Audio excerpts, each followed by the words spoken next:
Fırtınalardan geçip duruldum. Senin o şuh sükutuna vuruldum.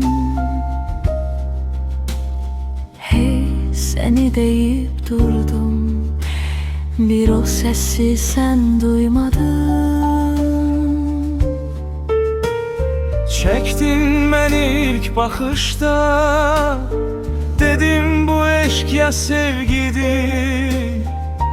Ben bunu sonradan bildim, bu ne sevgi ne eşkmiş. Bu əslində bir nəfəsmiş, bir möhür imiş qəlbimdə.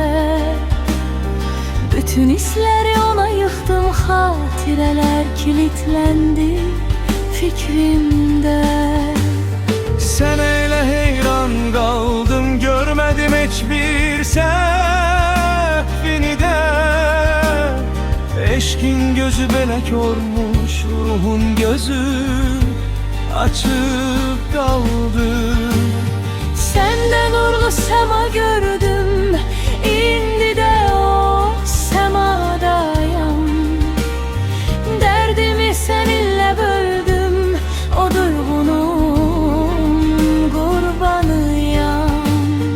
Bitmeyi bilmez temiz hisler, beni zincirleyer bu eşke.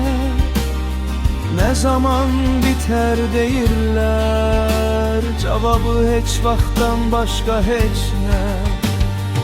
İnsan əsir olmazmış, sadece dört divar içinde. Bir insana da olarmış bir ömür boyunca hem de. Sen düşündün atıp gidersen, Bütün yaşananlar siliner gider.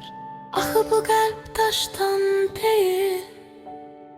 Çok derin bir ah çekersen, Sen düşündün atıp gidersen, bütün yaşananlar siliner gider.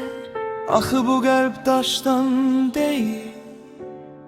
Çok derin bir ah çekersen, bu əslində bir nəfəsmiş, bir möhür imiş qəlbimdə.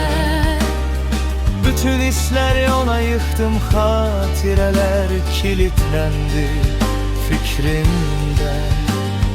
Sən elə heyran qaldım, görmədim heç bir səhvini də. Eşkin gözü belek olmuş, Ruhun gözü açık kaldı.